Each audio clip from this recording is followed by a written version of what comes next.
मैं कलयुगी वैष्णव संत, कलयुगी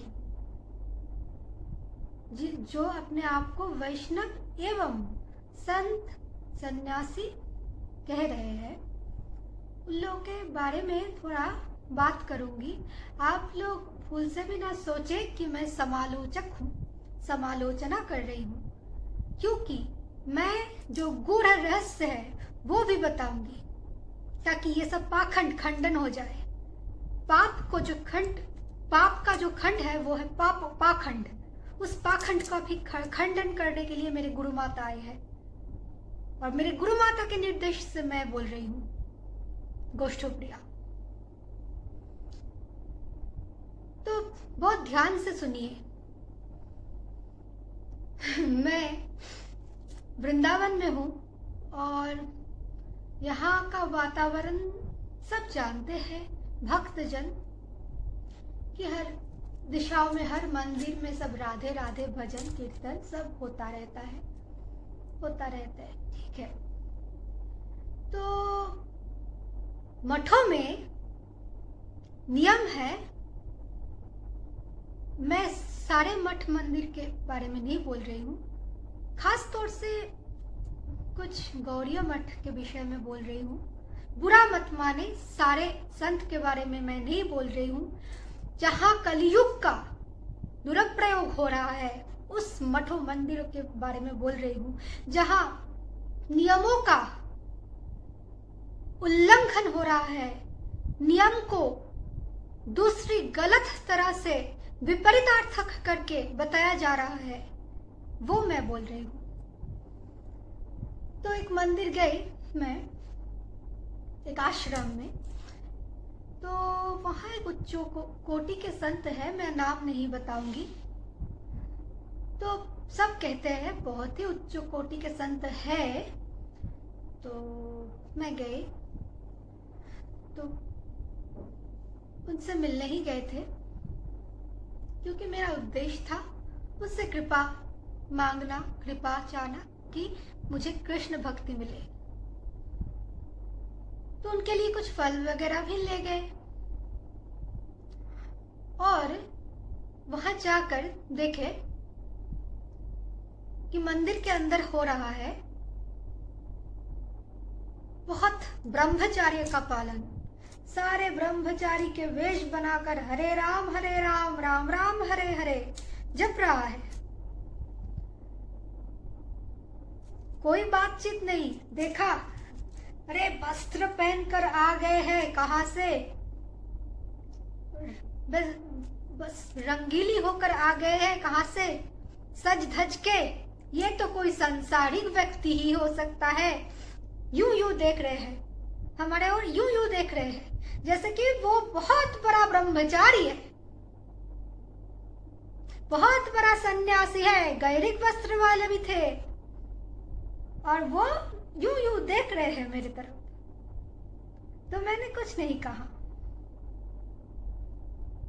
तो वो जो पाखंड थे, अगर उन लोगों से मैं प्रश्न पूछूं कि बाबा जी आप जरा बताइए ब्रह्मचार्य का अर्थ क्या है, सफेद वस्त्र पहन लेना ब्रह्मचारी व्रत है,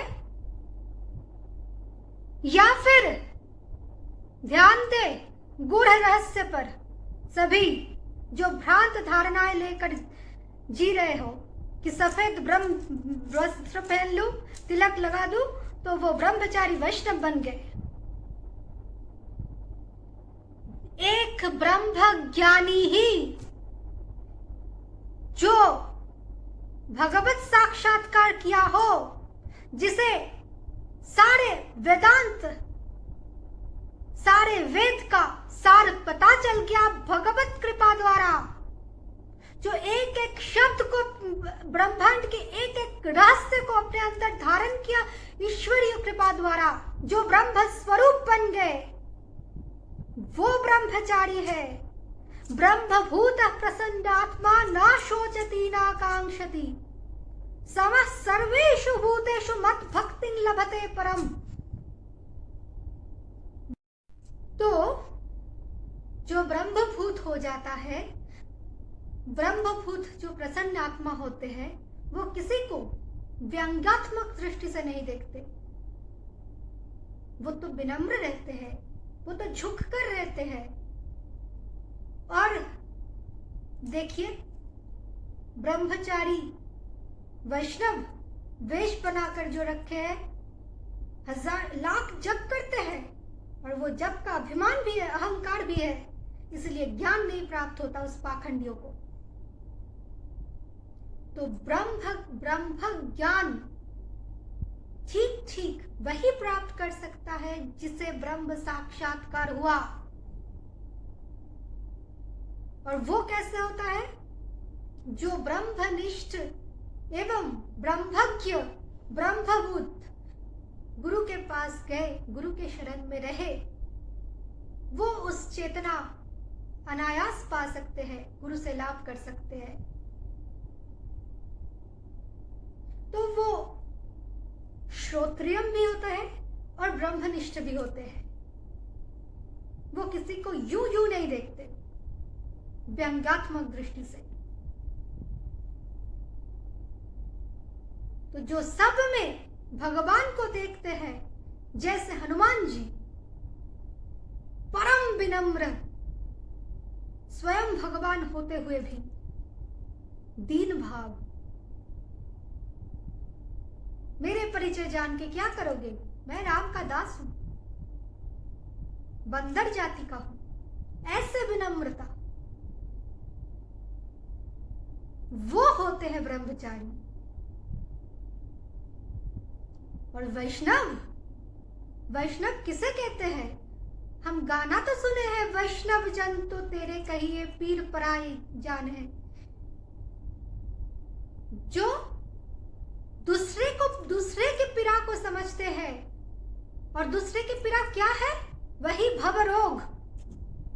जो दूसरे के प्रति दुर्भावना नहीं, बस भवरोगी मानते हुए उनके विष, वो जो विषय रूपी विष में आच्छादित है, आवरण में आच्छादित है, उससे निकलने के लिए प्रयास करते हैं। वो होता है वैष्णव, जो दूसरे के विष को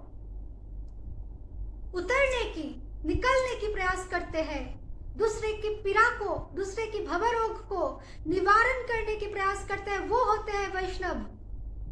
वो वैष्णव पाखंडी नहीं है जो एक लाख हरे कृष्ण कृष्ण कृष्ण हरे हरे ऐसे जप कर देते हैं बस, और देखो दूसरे को क्या रंगीली चमकीली सजीली है, ये होगा कोई संसारिक गृहस्थी। वो एक नंबर का पाखंडी है, और यही पाखंड हो रहा है सारे अधिकांश मठों में, मंदिरों में। और बेचारे ये लोग इतने भी नहीं जानते कि गृहस्थ किसे कहते हैं। गृहस्थ किसे कहते हैं? अब इनका गूढ़ रहस्य सुनो सब। ब्रह्मज्ञ ब्राह्मज्ञ से होता है ब्राह्मण। जो ब्राह्मण बना वो ब्रह्मचारी है। जो ब्रह्मभूत हुए वो ब्राह्मण है। वो ब्राह्मण ब्रह्म का आचरण कर सकता है, ब्रह्म आचार्य बन सकता है, इसीलिए वो ब्रह्मचारी है। ठीक उसी प्रकार जो क्षेत्र रूपी शरीर को जाना, जो इस शरीर तत्व को जाना और क्षेत्र के ऊपर विजय पाने के लिए प्रयास किया, एवं क्षेत्रज्ञ रूपी शरीरी को भी जाना, वो अपने मन पर विजय पाके क्षत्रिय बनता है। और क्षत्रिय का काम ही है मन एवं सारे वृत्तियों का दमन, मन का त्राण, अर्थात विवेक रूपी मंत्री से, तलवार से सारे जो रिपु है उनका दमन। कैसे दमन? इसका भी प्रकार भेद है। शाम दाम दंड भेद। दमन द्वारा इंद्रियों को प्रहार करके दंड देते हुए, दंड कैसा? रसना, स्वेच्छाचार करते हैं, जो चाहे का मन करता है तो उसे दंड दो। कान विषय में अभ्यस्त है, उसे संयम करके अपने अंदर कंट्रोल करो। आंख विषय चीजें चाहता है देखना, उसे दमन करो। ये हुआ दंड। ऐसे हर एक इंद्रिय को दंड दो, फिर शाम्यावस्था प्राप्त होगा। ऐसे दमन दंड भेद दर्शन से मुक्त करो कि ये अलग है वो अलग है, तब कोई क्षत्रिय बन पाएगा। और जो क्षत्रिय हुआ वही क्षेत्र रूपी शरीर, जिसे गृह भी पूर कहा जाता है। पूर मतलब गृह, पूर मतलब शरीर। पूर का अर्थ, पूरी का अर्थ गृह भी होता है। तो ये शरीर एक गृह है, घर है। ये शरीर रूपी घर के बारे में जो जाना और इस घर के अंदर जो शरीरी है उसे जान के इस शरीर को जीता, शरीर से ऊपर गए, मन से ऊपर गए, आत्म तत्व को धारण किया और ब्रह्मज्ञानी होने के लिए चेतना को निवेदन किया ब्रह्म के शरण में, ब्रह्म के चरण में। वो हुआ गार्हस्थ धर्म, गृहस्थ। हम क्या जानते हैं? पति पत्नी पुत्र संतान संसार आदि को लेके गृहस्थ बनता है। तो ये पति पत्नी कौन है? मन का पति तो बुद्धि ही है। बुद्धि को श्रीमती कहा जाता है, तो बुद्धि पत्नी है। और ये मन और बुद्धि के संयोग में, परमार्थ संयोग में, परमात्म चिंतन में जो त्राण करने वाला ध्यान वृत्ति बनता है, वो हुआ पुत्र। पूत नाम की एक नरक है जिसे भव सागर कहा जाता है। शास्त्रक तो बात कर रही हूं। पूत नाम की जो नरक है, उस नरक से जो त्राण करते हैं वो है पुत्र। और वो पुत्र कोई जागतिक पुत्र नहीं हो सकता। वो मन और बुद्धि निरंतर भगवान में समर्पित भाव से भगवान चिंतन द्वारा प्राप्त होता है किसी को। तो इसलिए प्रकृति मतलब जावतीय शरीर, मन, बुद्धि, इंद्रिय, अहंकार, महत्त्व, सब कुछ चेतना में, परम चेतना में, पुरुष में समर्पण करना और पुरुष का वो सब कुछ स्वीकृति देना, स्वीकार करना, ये दोनों का एक दूसरे में समर्पण ही संसार है। यही सार लेना है संसार से। यही गृहस्थ आश्रम है। बस परमात्मा, प्रकृति और पुरुष एक दूसरे में बिछावर हो जाना। और ये पुरुष जागतिक पुरुष नहीं है, क्योंकि जगत में है तो सब स्त्री ही, पुरुष तो केवल आत्मा है। प्रकृति से बना प्राकृत शरीर, इसीलिए प्राकृत हर एक शरीर स्त्री है। और उनमें जो शरीरी है, उनमें जो आत्मा है, वो श्री कृष्ण, वो पुरुष है। अब ये संयोग हुआ कि जो क्षेत्र अथवा शरीर को जाना वो क्षत्रिय है, और वो क्षत्रिय ही गार्हस्थ धर्म का पालन कर सकता है। अब आइए गृहस्थ से वानप्रस्थ, वैश्य वृत्ति। देखिए, हम जानते हैं वैश्य का कर्म क्या है? गोरक्षा, कृषि काज।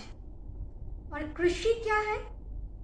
कर्षण, आकर्षण, हल द्वारा हल चलाते हैं ना, हल द्वारा क्या किया जाता है? आकर्षण किया जाता है। तो वही हलधर जब अहंकार तत्व में आके बुद्धि वृत्ति में प्रवेश करके निरंतर भगवान चिंतन में लय कर देते हैं, सारे इंद्रियों को कृष्ण चिंतन में तन्मयता दे देते हैं, तब जाके मन रूपी वन में जो निर्लेप प्रेम होता है, उस निभृत वन में वही असली वानप्रस्थ है। मन रूपी वन में ईश्वर के साथ निरंतर विचरण, हृदय रूपी ब्रह्मपुर में जो घर है, जहां दो पक्षी एक साथ वास करते हैं, वही एक साथ वास करना ही वानप्रस्थ है। उसी स्वरूप में स्थिर होना ही वानप्रस्थ है, वहां लौटना ही वानप्रस्थ है। और इसीलिए आकर्षण करता है कौन? ये मानव शरीर जो है वो है एक जमीन। जो बंगाली लोग हैं वो तो जानते ही होंगे, राम प्रसाद के गाना भी है, वो बंगाली में बोलती हूँ वो सेंटेंस, एमन मानव जमीन रइल पतित आबाद करले फलतो सोना मन रे कृषि काज जानो ना। तो ये मानव शरीर को वो साधक, महासाधक एक जमीन के साथ तुलना किया, जो निरंतर ईश्वर की ओर मंथन द्वारा, हल द्वारा कर्षण करते हुए उस परम आकर्षण की ओर जाने के लिए ही दिया गया ये मानव शरीर। तो वो जो उसे जो अपना लिया, उस वृत्ति को जो अपना लिया, अपने मन को जो हल द्वारा खींचा प्राण वल्लभ की ओर, ईश्वर की ओर, उस ब्रह्मपुर की ओर, उस परम चरम आकर्षण की ओर, तो वो हलधर तत्व बलराम द्वारा कृपा पाके इस मानव शरीर को वैश्य वृत्ति द्वारा वानप्रस्थी धर्म में चरितार्थ कर पाएगा। और अब आइए संन्यास का गूढ़ार्थ। संन्यास का अर्थ क्या है? संन्यास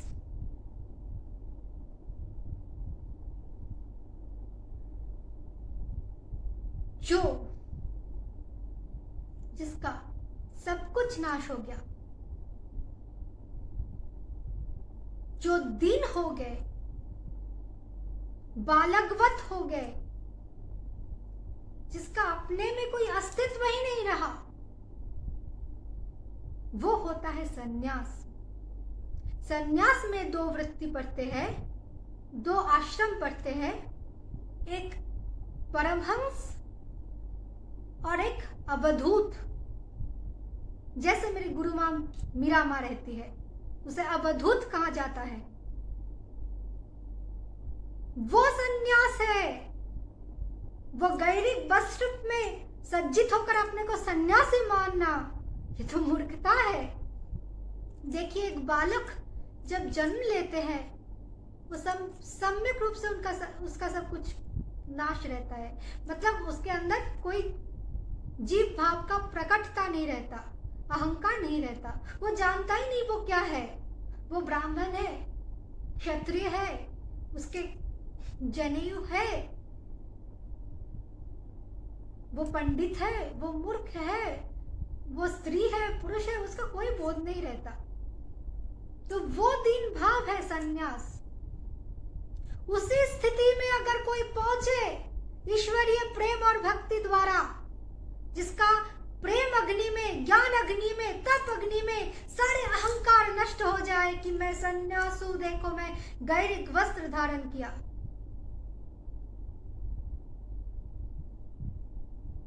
तो वो बनेगी प्रेम रूपी, दीन रूपी शूद्र। शूद्र का मतलब ही होता है छोटा, अपने को छोटा मानना। और देखो मठों में ये सब प्रवचन भी देते रहते हैं ये सब बाबा जी लोग। तृणादपि सुनीचेना तरूणी सहिष्णुना। अरे तृण की तरह दीन बन जाओ। वृक्ष देखो छाया देते हैं, ऐसा दीन बनना है। और तुम क्या कर रहे हो बाबा जी बन के?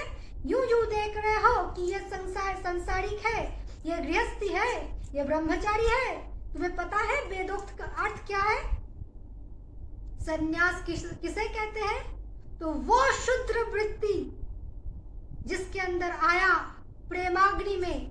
जैसे हम जानते हैं कि राधा की दशा क्या हुआ था अंत में, कहानी में जो जानते हैं। इसका गूढ़ रहस्य छोड़ दो। वो बाबा लोग कहते हैं ना कि राधा वो महारानी होकर भी भिखारिनी हो गए कृष्ण के लिए। तो वही है संन्यास धर्म। भिखारिनी मन से बनो, तन से नहीं। राधा का एक नाम है संन्यास वासिनी हृदया। संन्यास ऐसी शरण मुखी, ये सब राधा का ही दूसरा नाम है। ये सब पता है उन लोगों को? पता नहीं है, इसीलिए कलियुग का पाखंड फैला रहा है। अब और एक हंसी आता है ये सब बोलने में। और एक पाखंड देखिए प्रसाद को लेके। तो उस मंदिर में गए बाबा जी से मिलने, तो वो लोग कहा यूं देख कर कह रहे हैं बैठिए बैठिए आप बैठिए। तो इतना प्रसाद ले आए। तो मैं फल तो ले गया था, तो मैंने कहा ये फल पहुंचा देंगे आप लोग। तो वो लोग कहे ठीक है मैं बाबा जी तक पहुंचा दूंगी, आप बैठिए, आप प्रसाद पाइए। तो मुझे मेरे गुरु माँ के आदेश है कि बस अपने पति अपने गोष्ठों को मोटों को भोग लगाएगी तू, और फिर उसके बाद गुरु को निवेदन करके वो थोड़ा करके प्रसाद थोड़ा थोड़ा 2 टाइम पाएगा। तो उसी हिसाब से मुझे तो बिल्कुल खाने का रुचि नहीं रहता, कभी भी नहीं रहता। तो वो प्रसाद था। तो प्रसाद को लेकर भी बहुत सारे कुसंस्कार है। इसे संस्कार नहीं कहा जाता, पाखंड कहा जाता है। अब बताती हूँ इस पाखंड के बारे में जो अब कली युग में चल रहा है, कली का प्रभाव। देखिए मैंने क्या किया, उस प्रसाद को लेकर थोड़ा सा प्रणाम करके रख दिया और मैंने कहा मैंने प्रणाम कर लिया, लेकिन अभी मुझे खाने का मन नहीं। तो वो लोग कहा ऐसा बोले, अरे ये प्रसाद है, प्रसाद है, प्रसाद को नष्ट नहीं किया जाता, प्रसाद को अपने ऐसे छोड़ दिया, ये तो अन्याय है, ये आपने अच्छा नहीं किया। ये सब सिखा रहे थे, बहुत कुछ बोल रहे थे। तो मैंने कहा ठीक है, तो एक प्लास्टिक में ले रही हूँ, बाद में मैं खा लूंगी, पा लूंगी। अब नियम भी है ना, पाऊंगी। प्रसाद पाया जाता, प्रसाद खाया नहीं जाता। ये सब शिष्टाचार की बातें, बहुत सारे पाखंड की बातें आते हैं, लेकिन प्रसाद है क्या वस्तु, कितने को पता है जी? अगर हम पूछ रहे हैं उन लोगों से, अरे तू प्रसाद कर रहे हैं मूर्ख, तू प्रसाद का मतलब जानता है? वो बोल पाएगा कि प्रसाद का अर्थ क्या है। प्रसाद दिखा रहे हैं जिसमें अहंकार का गंध है। प्रसाद तो आत्मा प्रसाद होता है। प्रसाद तो भगवत प्रसाद, आत्मा प्रसाद होता है, आत्म संतुष्टि होता है।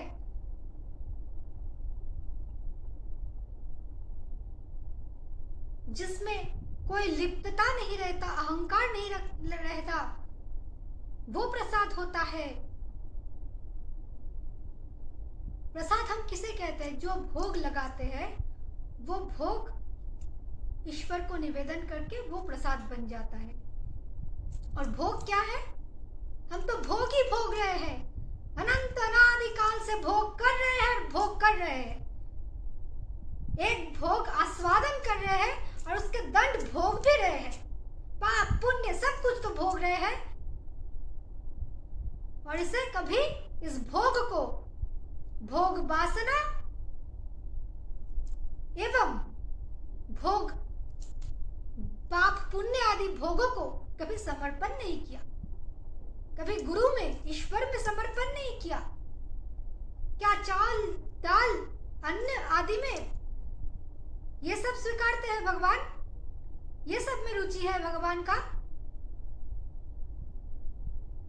वो अन्न का मतलब क्या है वो भी नहीं जानते। उस अन्न में चेतना रहते हैं। वो जो चेतना है, शास्त्र कह रहे हैं क्षमाक तंडुलद्वा, वो चावल के साथ तुलनीय है, अन्न के साथ तुलनीय है। अन्नात् भवन्ति भूतानि पर्जन्यदन्न संभव। वो अन्न जीव है। जो हम भोग लगाते हैं वो अन्न में जीव रहता है। वो जीव जीवत्व से मुक्त हो, इसीलिए भोग वासना से मुक्त हो, इसीलिए हम वो भोग को, उस जीव की भोग को हम अगर ईश्वर में समर्पण कर दे तो उस जीव की जीवत्व भी नाश होगा और हमारे पाप पुण्य भी क्षय हो जाएगा। उसे प्रसाद कहा जाता है। हम 56 व्यंजन सब कुछ पकाए और दिए, बहुत अहंकार किए, तो वो प्रसाद हुआ क्या? देखिए, हम शास्त्र में पढ़े हैं कि हमारे, देखिए आज जो मैं बोल रही हूँ ये सिर्फ वॉइस में मैंने कभी बात नहीं किया, क्योंकि आज जो बोल रही हूँ ना, आज मैं नहीं बोल रही हूँ, मेरे अंदर से साक्षात मेरी मीरा माता बोल रही है। इसीलिए सबसे मैं क्षमा चाहती हूँ। ये जो बोल रहे हैं मेरे मीरा माता बोल रही है। ये जो हम शास्त्र में पढ़े हैं, श्री कृष्ण के हर एक रोमकूप में अनंत कोटि ब्रह्मांड विराजमान है। क्या हमने सोचा इस ब्रह्मांड का अर्थ क्या है? अंड का अर्थ क्या है? अंड का अर्थ है अंश। गीता में भी कहा गया, मामैव अंश जीव लोके जीव भूत सनातना। ये जो जीव है, जीवत्व है, ये शिवत्व का ही एक रूप है। शिव ने जीव को माया को देखा और जीवत्व को स्वीकारे, अपने शक्ति को देखा और उसे स्वीकारे तो जीवत्व हुआ। अपनी शक्ति को स्वीकृति दिया तो जीवत्व में बंधे, और शक्ति भी सहायता की गई उस जीव को शिव बनाने के लिए, पुनः दंड देकर।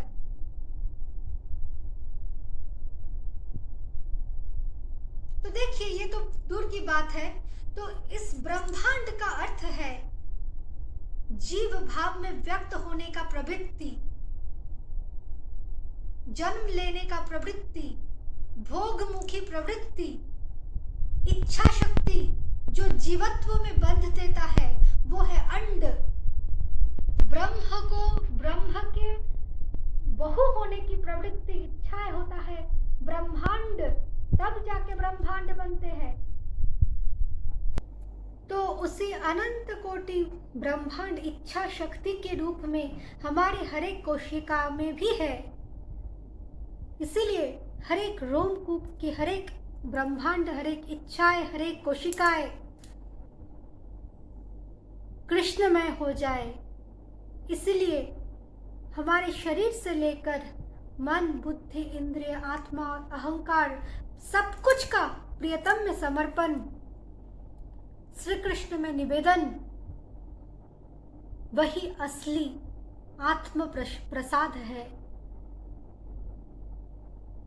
वो अन्न जल आदि के साथ ये आत्म का निवेदन करो तो वो आत्म प्रसाद है, वो अहंकार का प्रसाद नहीं। अहंकार प्रसाद नहीं है, वो तो विस्वाद है। परम आस्वादी प्रसाद है। परम का आस्वादन ही, आस्वाद ही परमात्मा का आस्वाद ही प्रसाद है। तो वही आत्म प्रसाद है। जीवत्व का समर्पण, निवेदन, भगवान में भोग लगाना अपने जीवत्व को, और उस आत्म प्रसाद पाके संतुष्ट हो जाना, कृतकृत्य हो जाना। जैसे हम देखते थे ना कि सुने हैं बहुत बार कि राधा भी अपने कृष्ण को अपने हाथ से भोजन करा रहा है, तो वो क्या है, इसका गूढ़ रहस्य क्या है? वो परम आराधिकोत्तम अपने सर्वस्व उस परम चैतन्य में समर्पण कर रहा है। वो है आत्मसमर्पण, आत्मनिवेदन ही भोग है। हमारे जीवत्व को निवेदन करना ही भोग है। उसके बाद आत्मसंतुष्टि ही प्रसाद है। बस इतना ही। धन्यवाद।